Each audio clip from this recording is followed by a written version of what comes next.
want to play. They don't necessarily want to have their laners playing for steal. They want still to have steal to be a catalyst. And remember, he's playing quite a few Vi games as well, just to be the kind of one to set up his lanes, just to get it through there. Trundle as well being down the way, so still much about the jungle. I mean, Steel has got 2 Vi games this year. Croc has got himself 3. Trundle was banned away. This track is awesome, actually. It's really hard for me to focus. I literally just want to dance. And it's going to be a first pick Taliyah for Yaharong. I think that makes a lot of sense. And not to kind of, what do you say, talk bad about someone. I think Yaharong is one of these players that can get gapped in lane a little bit, so seeing him be on facilitation instead is actually something that's going to help the team quite a bit.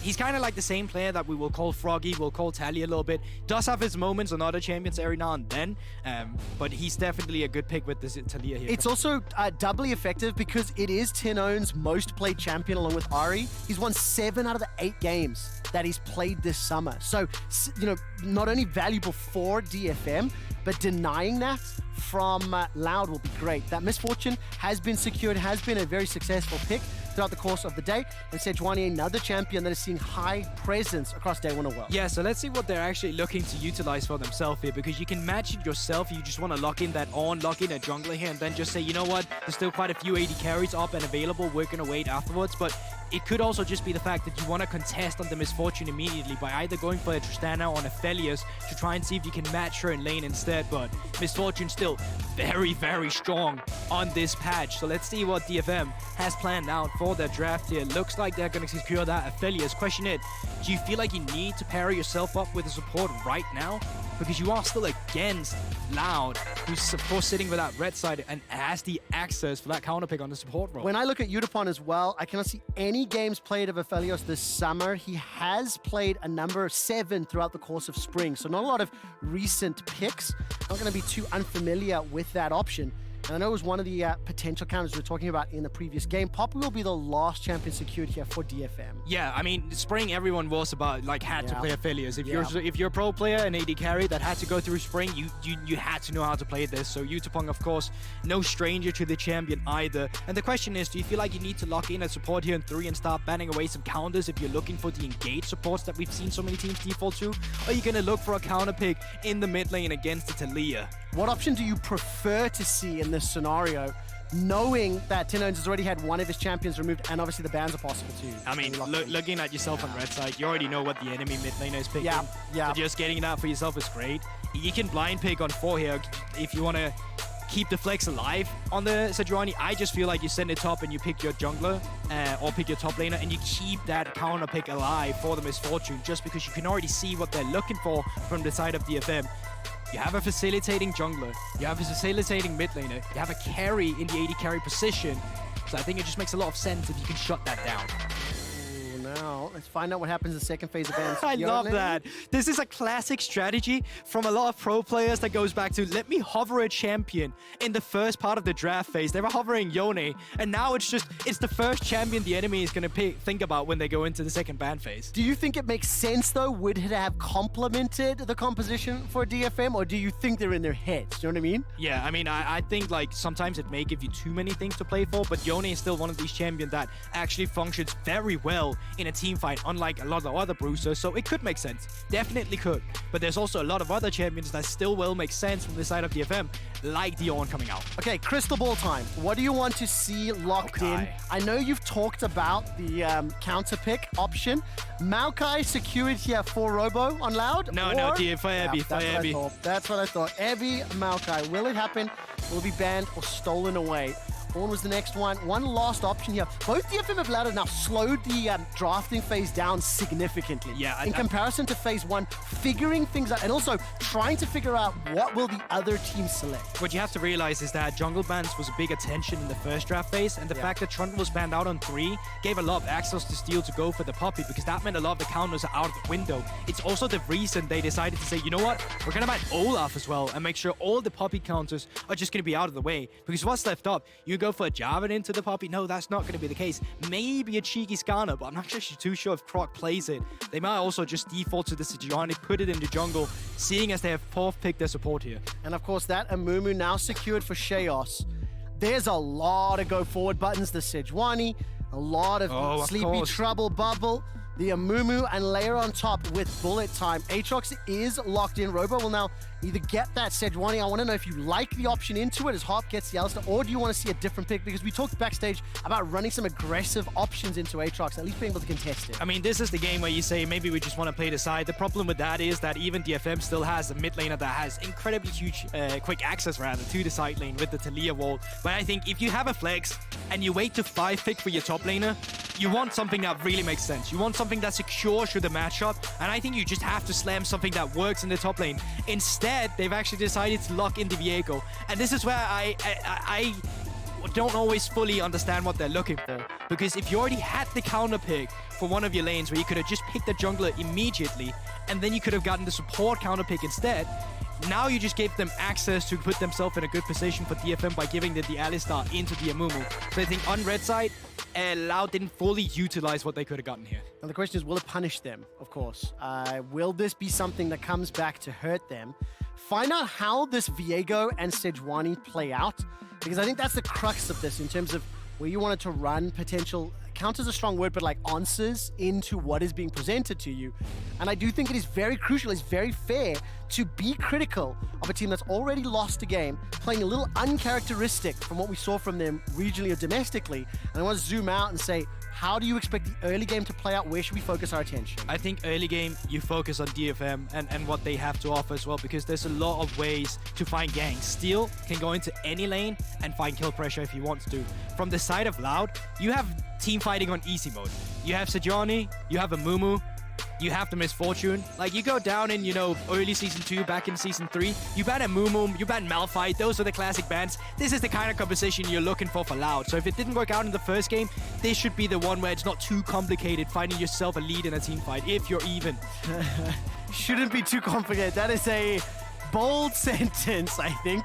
We will, of course, find out whether or not it is possible here as we load up onto the Rift. DFM making their first game, or making their debut on the world stage in 2022. The exact same roster from MSI. High expectations, I think, for the squad based on the performance we saw from LOUD earlier today. They obviously want to try bounce back, and Robo got that very early Sejuani. I think, go for it. I think for DFM as well, it's a bit of a redemption run you're looking for, because while you're saying there is a lot of expectations coming through, they didn't have the best track record at MSI, right? They came to the tournament and they won in 5, as you said. So it's obviously a rebuilding phase. You really have to put into the context that when DFM played in 2021 Worlds, they had the equivalent of Exodia that Japan could really bring to... It's true, what Japan could really bring to the World Championship. And them reaching main stage was by far the best thing that could happen. Like, if you expected more, you'd be on too much copium. So I think, like, now coming back to finding the correct building blocks, that's really what you're looking for. I really wish you'd have listened earlier and used a Voltron reference or Megazord instead of Exodia. Yeah, but you can't really keep it repetitive. You gotta find new stuff. Give me more stuff to work with. You gotta repeat the golden oldies, the classics. All right. Maybe you're just not up to the task, Trevor. Go for sassy. I know. Sassy. Will DFM be sassy in this early game? They've started off, got that bottom lane helping out Steel on the Poppy. Got the Phase Rush in his back pocket. Keystones were highlighted just a moment ago. And Sejuani now making his way down to that bottom lane, keeping an eye on Croc. He's starting in the right eastern quadrant on that blue buff secured. So no real surprises, and Robo already jumping forward. And we do have a very brief pause. How do you know it's brief? Touche. We have a pause briefly after starting the game. Oh, there you go. That's a much maybe you just knew something I didn't. No, that is 100% the right call, my friend. 100%. It's the one and only. If we do... Wait, hang on. Have we had... Yeah, we have had a game pause already. We did. Yes, we did. Yes. We're collecting them at this point. How many different kind of pause can we have? This is... Wait, actually, no. We're getting out in a chrono break. I'm just going to shut up. Why do you have to... Don't tempt fate. Touch wood. Okay, there you go. Touch wood? A little bit of like... It's an English saying. I don't know why. I mean, it's a sign of good luck. I don't know the origin of it, though. So I'd have to look it up. All right, yeah. Well, I'm curious to that one. Okay, let's Google this. We might have time. Yeah, what definitely. is the origin of touch wood? Obviously, we do have a gameplay pause. If we get any info, I will let you know. No one knows when or how the practice of knocking on wood began. The British have used this phrase. It's knocking on wood, not touch wood. Yeah, no, I mean, touching wood is a ritual of superstition for either bringing good luck or warding off bad luck. Oh, wow. Despite There is an origin that it's linked to the wooden cross, but yeah, no origin. So it's just, yeah, somebody made it up and it's stuck. Yeah, there you Yeah. go. Well, I mean, that's how all language works, to be fair. All language is made up and it just stuck. I mean, we just knock under the table for like good luck in my culture. You're going to give me all of that drama for you to just say the Danish people knock on the bottom of a table. Yeah. And like, how is that different to what I just said? Actually, that'll be interesting. How do... Are all tables made of wood? Oh, good point. Yeah, touche. Okay. There you go. I get you. I've said that a couple times. There you go. Oh, unfortunately. Thank you again for sticking with us. We know it's been rough. It has been a tough day for everybody. I trust that we will obviously look into these things. And I've been here since game 2 as well. I mean, it's been a long day. It has been. You got the TriCast to open the day, and we're going to have 4 on the back end. Luckily, you've got a day off tomorrow. I'll be hosting that. Yeah, I'll be. But honestly, the real MVPs are the people that actually decided to just stick around and watch all of this. The thing that I'm honestly, Giga Chads. The thing that I'm most excited for, when we look at tomorrow's games, when is our next EU versus NA? We're not going to have one tomorrow. As I take a look through here. Well, there's only one NA team in the group, and it's single round robin. Thank you. See, you're good with math. I forgot, right? So maybe in playoffs. Actually, I should have just let you look, because you only got to 2 columns. I could have just let you look for ages. The reason I'm wondering is after defacing the bird from earlier, yeah, I want to see whether or not any of our LCS colleagues will deface. Or because maybe what they could do is they can make a Canadian draw on it, right? I'm saying it right now. If they're not bringing JoJo to New York, yeah, I will riot, and I will get Twitter to rally as well to bring JoJo the Eagle to New York. What I want I've already decided this. I want to see JoJo next to the World Trophy at the opening ceremony of the finals. Rise up. I just want to see Mark Z traveling with it. Yeah, I want to vlog with it. So obviously, me and JoJo's out to explore. Oh, well. We are back in game. Obviously, we are having a bit of fun. We're not 100% certain how long those pauses are. We don't intend it to be disrespectful to DFM or Loud, but to make sure that we don't, overdo all of the stories, we'll have a little bit of fun with it. So we're back onto the Rift. I was trying to draw some attention here to Steel and to Croc in terms of some of their pathing and where they could play, as once again, a bit of engage on this bottom lane. Croc will find that bandage toss, and the double up is going to chunk Yutapon backwards. So I think somewhat to be expected in the early game engage once you get that CC down. Yeah, what I think is really curious is the fact that both junglers has identified that they want to be pathing on towards the top side in the early game. You can actually even see it on the pings right now. Croc is skipping his own red buff, and he's moving into the blue buff off Steel instead. In terms of lane priority right now, Robo is pushing in. Ward is available for Croc. This could actually get dicey if moves are coming through, but it's looking okay so far. Jin not going to spot out. Steel will step forward. Smart fight is available here. Steel now being bullied. tinowns has made his move forward as well.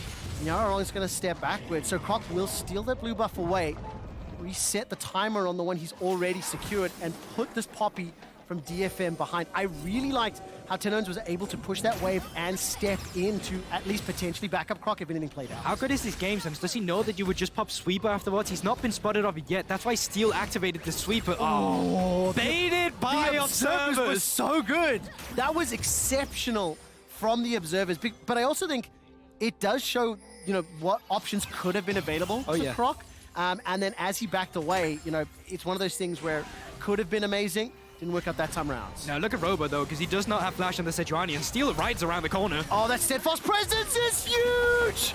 So well played. Both junglers were looking at path top. Steel was denied his blue buff, and he denies Loud first blood. And also a bit disrespectful from Robo. You can see his trinket actually came off. If he waited around a little longer, he could have gotten that ward down. And also just by the process of elimination, Steel could only be top at that point. Yeah. I mean, Rob's day not going to a great start for him. In the first game, conceding first blood. But I think some kudos there to Steel. He managed to secure the kill.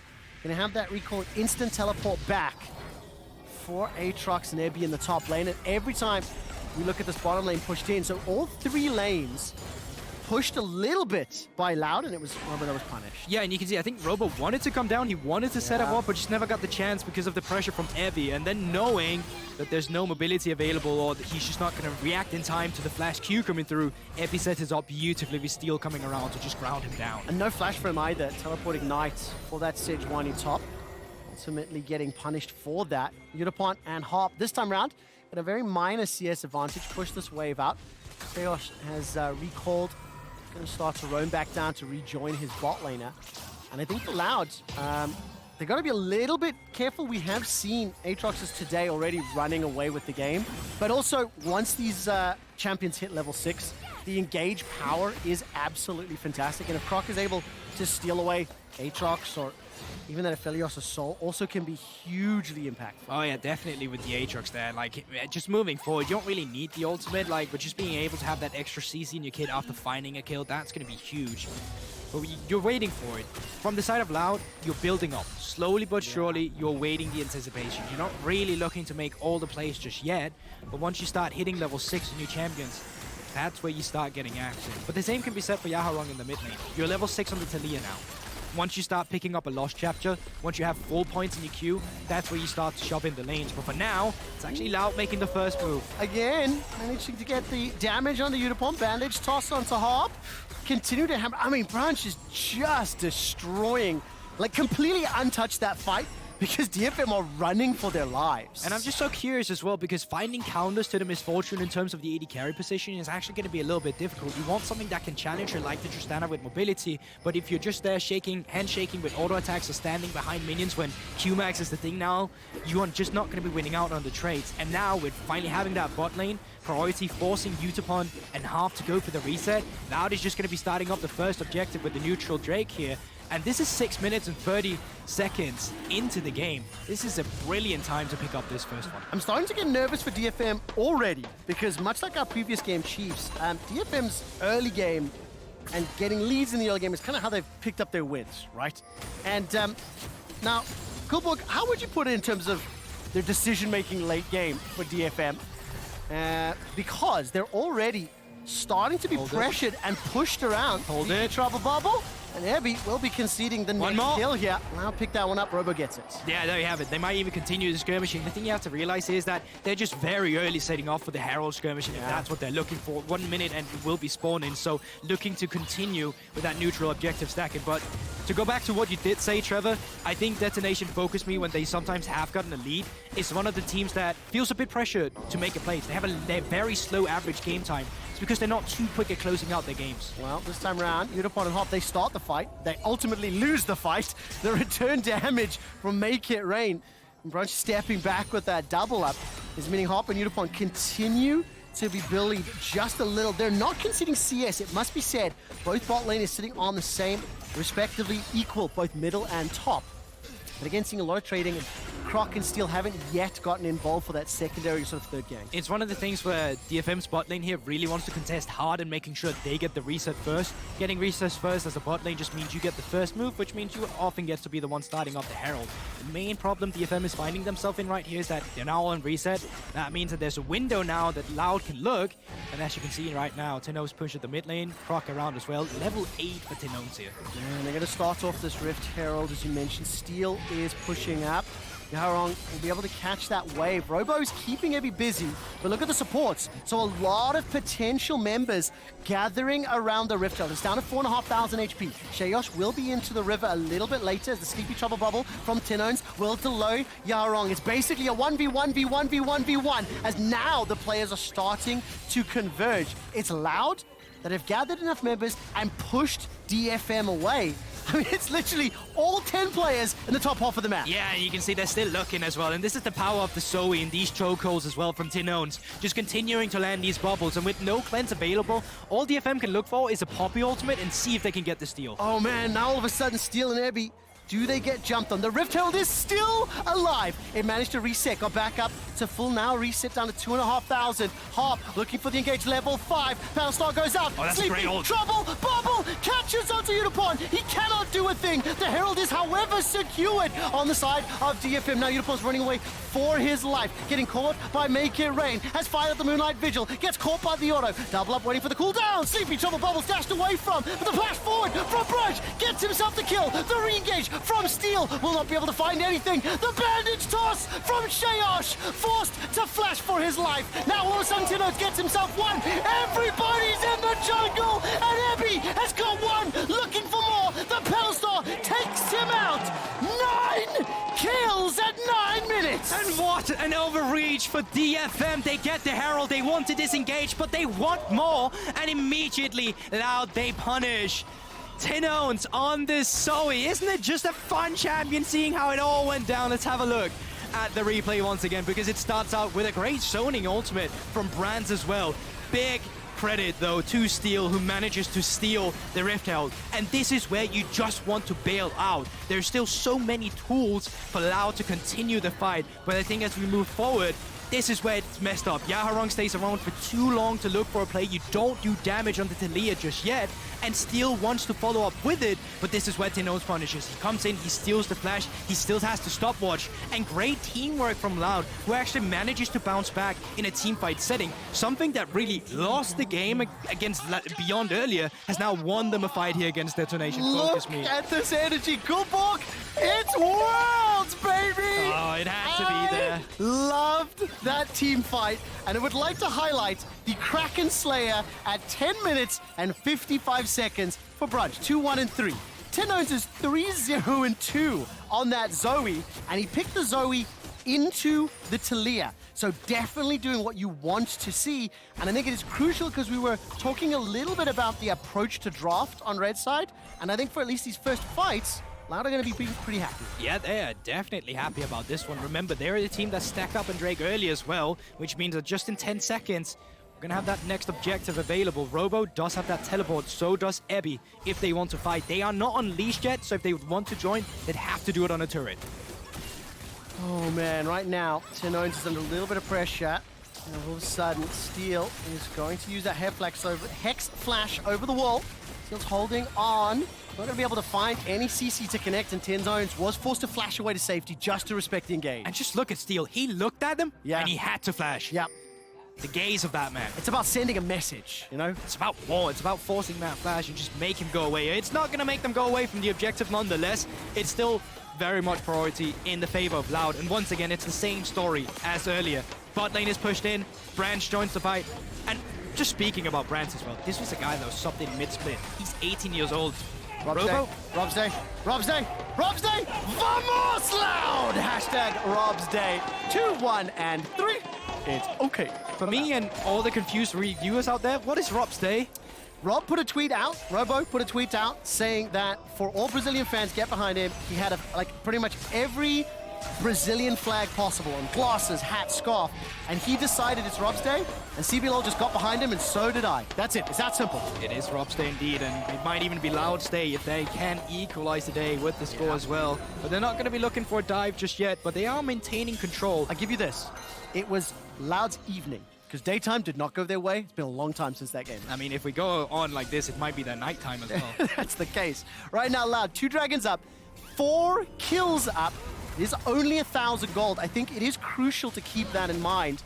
Because Robo this time is going to look to re-engage. Winter's Wrath forward, gets the stun up, but caught out by the Dark-Hidden Blade.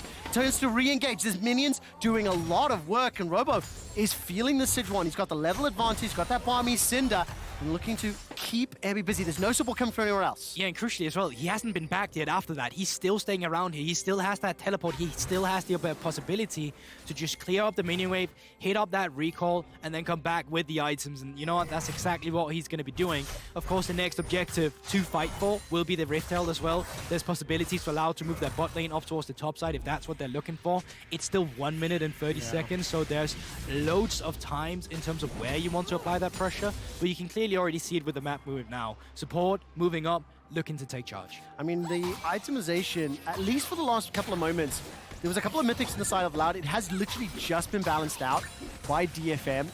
And for Loud, they were able to get those combat stats down early. Keep in mind, Croc has got himself that Blade of the Ruined King. Looking into that Frozen Fist as the Paddlestar won't find its target. Yaharong steps forward, he's flashed for that. That's a great seismic shove backwards, locked in place by the Steadfast Presence, but there's not enough damage just yet. Yaharong is throwing out rock off the rock off the rock, but it's Steel that goes down first. Flash away from the Croc, gets on, blows cone, and Croc escapes thanks to that Heartbreaker. It was a little messy from both sides, but in the end, Loud, there's still the team coming out on top, and we're still 40 seconds on the Rift Herald. There's still loads of time for you to come back, reset, and set it up. And even bigger, pressure. Brance still being down towards that bottom side of the map. Now it's just a race. Who can pick up the first turret? Is it going to be a DFM in the mid lane, or is it Brance in the bot side? It feels like it's going to be, although Robo's going to try to dissuade. The slight amount of CC allows Loud to get that first turret blood secured. They hold on for a little while longer before that mid lane tower dies, and for Loud now, they've extended that gold lead further. It's 2 minutes until the third dragon. That's a 17-minute Drake 3. As tinowns Paddle Star will get caught by the minions. That'll make Ebby pretty happy because that was a lot of damage. But if you secure the Rift Hell now as well, you put yourself in a great position. This is a Rift Hell you can use to utilize either a gold lead in a side lane, or Robo finds himself in the mid lane as well. He might be getting caught. Nope, he's out of there. Or just to have it as pressure in the mid lane as well when that third Drake finally comes up. Ooh. Loud now setting themselves up for yet another fight. The Herald is once again available. Both teams, are you a little bit surprised at both teams' willingness to fight for these objectives? Because it has felt, other than the Dragons, everything else has been contested and challenged. This is the Loud I know and have heard so much about from their own region. They're looking to take charge. They're not afraid to fight around their objectives. One of the things I really liked about this team was their lack of hesitation. It's a double-edged sword. Sometimes it really bites them in the back, but when they're in their form and when they're finding a lead and they just keep the pace going, that's why they're super difficult to play against. And as you can see, while DFM is around the same side of the map, there's no way they can match it, and they're not getting anything else elsewhere on the map either. I mean, for Loud, the players of Robo and tinowns currently shining. Obviously, Brance doing a lot as well, but I just want to highlight the fact that this team winning their split here in summer, both Robo and tinowns came from opposition, came from Pain Gaming as a duo. And they're now stepping up and carrying this. The reason I want to talk about them a little bit, that Sejuani pick and Zoe from Phase 1 have been sort of the difference makers in the engages we've seen thus far. With 30 seconds until the next dragon spawns, you have to imagine they're going to be willing to fight. But Yaharong, on this first pick, Taliyah has got a lot of damage out. Not going to be enough to take down what is a very tonky Sejuani. You may have a lead, but you can't disrespect them. There's still ways they can come back into this game. But yeah, I agree. I feel like tinowns really had some misplay going into the second game. Now, Ebby still looking to take charge of the enemy's blue side jungle. The deeper vision they can have for this objective, the better setup for when the Drake finally spawns. But Teleport. as you said, teleport. Teleport, teleport, teleport. Not going to find a target just yet. Glacial Prison. Glacial Prison. Come on, Robo. Find your target. DFM, what's your answer? How do you stop this down? Weaver's wall can work, and this is great from Yutapon. He's pushing the mid lane. Robo's going to caught out. The Umbral Chains won't pull him backwards, and Brance is stepping forward, looking for a target to pull it. Time down. Croc is going to heartbreak away the Poppy. Going to have that steadfast presence, and Ebby gets stunned up, locked up, taken down. Loud get another kill. They will get themselves another dragon. And DFM, they just want to make that play so bad. But Loud, they're just in a way better position, and huge props to Robo once again, finding steal. The rest of Loud immediately collapsing. Oh, so well played here, Loud. They are still only 2,000 gold up, but crucially, the game accelerator, the way to really look to finish cleanly, finish fast, is to look for that soul, look for that Elder. And right now, 3 dragons at 18 minutes. Loud have got themselves set up for, let's call it theoretically, one more dragon fight, get that soul, and that's really how you can see them winning this game. Most definitely, and let's just have a look at the replay once again. Oh, it's actually tinowns who find the bubble, and then it's just a no-brainer for Robo afterwards to find it with 3 other ultimates combined on top of it. And he does so much damage. You can see why they're really looking for it, why he's flashing forward, but even if he gets it, his own team is just not in a position to really follow up afterwards. Can I give you a quick stat you're going to love? Oh, you're really going to love this How do you know I'm going to love them? I know this for a fact. Okay, go on. Do you know that Loud have been involved in both of the fastest first dragons of the day? Ask me how. How? In their game against BYG, Dragon number 1 was secured at 6 minutes and 35 seconds by Beyond Gaming. In this game, it was picked up by Loud in 6 minutes and 35 seconds to the second. They've been involved in both games with the fastest first dragon. Improvise, adapt, overcome. That was the adaptation. They're trying to overcome what they had done earlier in the game, and now tinowns might be getting So caught. good. tinowns is going to be able to escape for now. That Sleepy Trouble bubbled it so much and here's the rest. hasn't bought enough time. Loud arrived. The Glacial Prison splashed away from it. Will lock Steel under the turret. He starts spinning the Poppy Copter and will send Brance away. Third re-engage is fantastic for Detonation. Focus me, but Epi gets focused down himself. Robo looks for another stun. Will find the Permafrost and lock down the kill for Croc, who's stolen away the shoves, the pebbles, the rocks. Manages to heartbreak once more. It's a double for tinowns.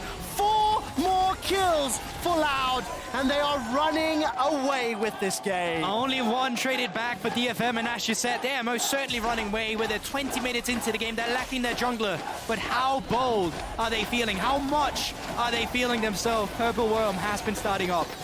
Purple Worm has been started quickest. This may be the fastest Baron of the day. I'm fairly confident on that. I will wait for it to be secured and ask for stats to validate it. So Loud on the day will have the fastest Baron. Oh, they're waiting for their member. Will have conceded the fastest dragon and will have secured the fastest dragon. Can I get a stats confirmation on that, and can we make Dash ask the analyst desk about it? Because quick stats are also his passion. He knows it. Break down this fight for me, football. Yeah, and I mean, it's... I was not ready for that transition, by the way. I thought initially this was the fight that was going to work in the favor of DFM. But the, once again, just the willingness to pull the trigger from Croc to just flash over the wall to set it all up. I legitimately thought this was going to be another Pentacle had Harp not find the Polarize in towards the turret. But even then, tinowns, with that set flash as well, immediately ults forward, finds it, and Paddle Star for a double kill. Just great stuff from the side of Resilience. And let's have a look now as they're still looking for fight. Oh, what? Where did Harp go? Literally, where did he go? I didn't see the damage at all. 1.4k damage from DetonatioN MF. If we do get a replay, that has to go slow-mo because my old man eyes did not see it. Rebel Baron power play activated. 2 minutes left to go. Surely not. Inhibitors being focused down. We may be on track for the fastest game of the day as well. Oh, most definitely. And even if you're not, they're just pushing in the mid lane or bottom inhibitor, and then still tinowns in the mid lane, shoving in a wave as well. They can just keep the rotations going. But they're actually going to push them out here just from their own base. Very greedy path to take, but there's no way for DFM to punish them right now. Dun dun dun dun dun dun. The engage comes up from Steel. Not going to be able to do a lot more. Ebby has just spawned this second. No teleport available.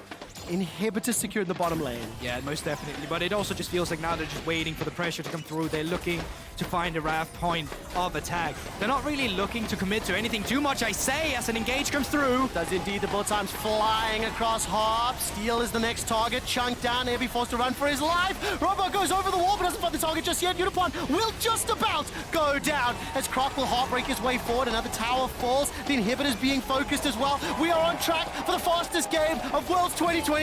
Yeah, 2 members down, 3 members actually with Epi as well. Minion wave coming in here as well, and they can definitely look for it. Ultimate comes through, but Cannon Minion is still there, and Sleep, but no one's enough to actually punish it. Good book, good book. What? Improvise, What? adapt, overcome. Earlier today, Loud lost to Beyond, and that was the fastest win of the day. Right now, Loud want to reclaim that. Nexus turret #1 is being focused. That's the Budline Ace underneath the Nexus turrets, underneath the Nexus, and the fastest win of Play-Ins Day 1. Loud take down DFM. Loud strike back, and I really thought that they were just going to try and set up for the Dragon, keep DFM pressured in their own base, but DFM had enough. They looked for a fight, and that find allowed Loud to silence DetonatioN Focusme.